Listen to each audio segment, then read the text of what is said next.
I've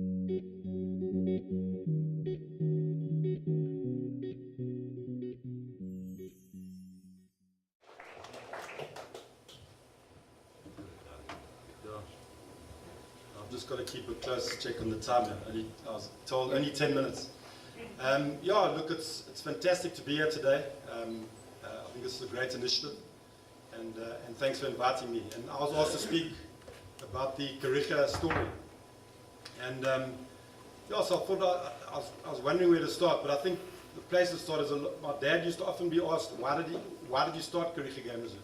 What made you start it? And there were a couple of reasons. And one was Dad's love of farms.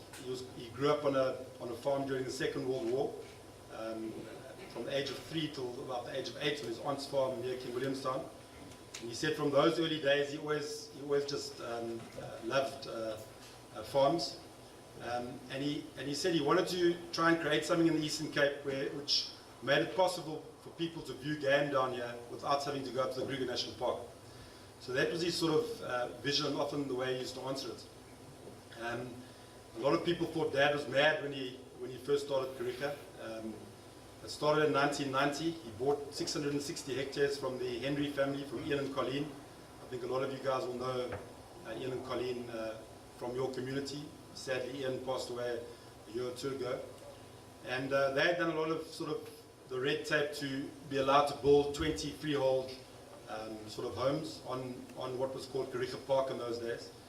So Dad purchased, I think it was 660 hectares in 1989, about September 1989. And in 1990, TNB Log Homes from Nasda built 20 chalets, which is what is Main Lodge today. Funny enough, I happened to start working for Dad at the beginning of 1990, which enabled me to continue playing my cricket.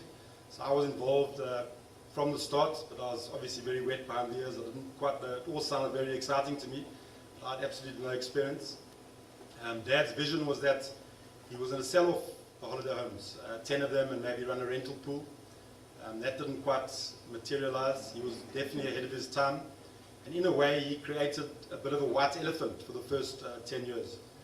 So what we did is we ran it as a self-catering place. And some of you guys might remember going to Kariga in the early days, in the 1990s, where you basically drove yourself around the reserve, which was very small in those days. There were no game ranges, there were no game range vehicles or anything like that. We had about 3 giraffe, about 7 zebra, and quite a few of the antelope. So it was very much humble beginnings. And we sort of, Dad always was proud of the fact that we covered operating costs. He never had to put more money into the business. We certainly didn't make any money. We just kept it going, and off we went. And I think an entrepreneur is someone who has a vision, but they don't ever quite know where they're going to. And I think that was Dad's case as well. But he was prepared to try something. He had a lot of guts and as I say, a vision. We were then very lucky that a chap called Adrian Gardner, when I say we as Kariga and also the Eastern Cape, were very lucky that he was almost at a bigger vision than Dad, that he decided to start Chimwari in 1991. And he decided he was going to start an international game reserve from day one. And he's also got an unbelievable story, because it took him about 5 or 6 years to sort of get the world to believe, or mainly the UK market to believe in the Eastern Cape. He almost closed Chimwari on a number of occasions, I'm led to believe. And finally in about 1996 he wanted to close Chimwari, and his partner said keep going, and he managed to turn it around. And that's when Dad had managed to acquire a little bit more land down at Watersmeet, where Sobuya is today. And the Fullers then entered the fray in about 1998, added their land. And that's when he said, right, we've got to build our first restaurant, and we've got to go for the international market. That's the only way we can make this place really work. So on the back of Chimwari being a success, off we went, and in 1998 we built the restaurant of what is Main Lodge today. For those first 10 years, I think we employed about 14 people at Kariga. That's all. Ian and Colleen ran it. We had a small, obviously self-catering, a receptionist, a few laundry people, and that's how we sort of ran Kariga. So Main Lodge was our first sort of, only in 1999 was our first international lodge, and I was nearing the end of my cricket career, And Dad said to me, Mark, you're the only one who can really try and make this place work, and you've got to get overseas and market it, because any product, whatever you do in life, needs solid marketing. And that's what I did from the year 2000. Off I went to London on a few occasions, trying to tell them about this Kariga game. We've now changed the name to Kariga Game Reserve. We couldn't go overseas and say we were Kariga Park. And I remember it was hard. It really was. And I used to wonder, would I ever be able to get this place off the ground? And we internationally, we were sort of the second reserve after Shamwari. And then along came the likes of the Amakala, the Lalibelas, Pumbas, Kwanwes, and all those reserves, Sobuyas, and it's nice to see Nick here today. So it was hard graft. It wasn't easy. And obviously by opening Main Lodge in 1999, enabled us to employ more people. And we slowly started getting successful as like a family game reserve. We still didn't have any dangerous animals. People used to walk on the reserve. I think in 1999 we employed our first game rangers and our first few game drive vehicles. I think today we employ about 35 game rangers on the reserve. And then I remember clearly in 2002 we thought we needed a more upmarket element. Main Lodge was now this big lodge, which today is very good for groups and that type of thing, because it had been built also about face. It was built as holiday homes and then was turned into a lodge.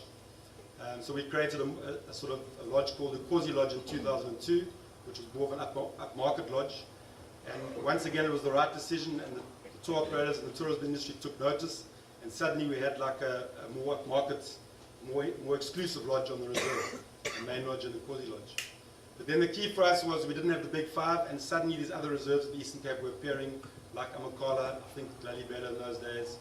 And we were very fortunate, and as I've often said before, you need a lot of luck also to create success or gain success in life. We managed to buy the reserve across the road, Mlanjeni. Mike Wilmot was a good friend of mine. He put the whole thing together, and they had a bit of bad luck, and we ended up buying it. And that's enabled us to go the Big Five route. We're now suddenly big enough to introduce the Big Five. And that happened in May 2004. Our first elephant herd, about 11 elephants, and our first couple of lions arrived, and suddenly we were a Big Five. And that made a huge impact on our business and just took us to a different level. Once again, by sort of making the business more successful, we were slowly but surely employing more people, and all from the Kenton-on-Sea area. We then, Kwekwe Lodge was built down on the Bushman's River. A lot of you might remember that name. And they were battling to make a success of it purely because they didn't have enough land. And eventually we approached them and said, why don't we buy Kwekwe and we'll incorporate it into Kariga. That was in 2006. And we kept Justin Cooper, he stayed on as a partner, 50% partner. We bought him out a couple of years ago. And that gave us another sort of upmarket lodge on the reserve. I think a lot of you guys will know it. You pass it on the Bushman's River, just below the Gear Bridge. And we also managed to open the Homestead, which is an old farmhouse. That also happened in 2006. So suddenly we were up to about, call it 5,000 hectares, and we now have 4 lodges on the reserve. And that was up until about the end of, that we managed to create by the end of 2006. And then we were very fortunate in 2007, a friend of mine came out from America, and together we bought Harvestvale from Basil Gardner. And that was another 3,500, 4,000 hectares. We then incorporated another 1,000 hectares in. And today we managed to take the reserve up to about 10,000 hectares. And then we took the plunge and we built Settlers Drift in about the end of 2014, which was our first 5-star lodge in the reserve. And that was also it's very significant in the development of Kariga, because now we had 4- and 5-star lodges, which took us into another market as well, and really was a cherry on the top. Settlers is a really beautiful lodge. It's a tented lodge. I'm not sure how many of you have seen it. Maybe you've seen it on our website and that sort of thing. So that was sort of how we developed over the years. Today we employ something like 275 people on the reserve, and a lot from the Kenton-on-Sea area. I know that's made all of us very proud. I know it made Dad very proud that we were able to employ people and give people hope and opportunity. We only had one little hiccup since about 2007 with the economic crunch in the world. In about 2008, we ended up retrenching about 50 people in, I think it was about 2010, 2011. And I think about a year or two after that, we re-employed them all back and more people. And I think you heard my sister Lindy, who heads up our foundation today, and Janae speak off the back of a successful business, we've now managed to create a really proper foundation. That we want to give back, we want to get involved in the community, and Lindy and her team are doing an unbelievable job. But that type of thing can't happen. You need a successful business first to be able to do that.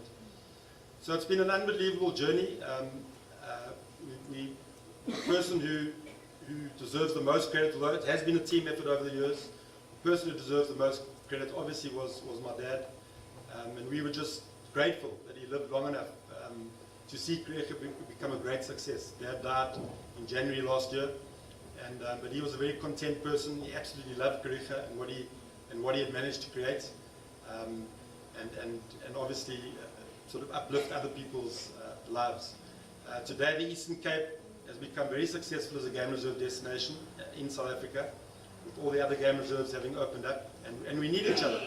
We might be a bit of competition, but we're all very friendly actually. We're good friends with Nick and all the guys from Shamwari, Amakala, Kwanwe, because we need about 10 private game reserves in the Eastern Cape to show that we are a proper game reserve destination down here. So yeah, with those few words, that's a little bit about our story. As I say, it's fantastic to be here. Thanks for having me. And yeah, we look forward to Kariega continuing into the future. Thank you.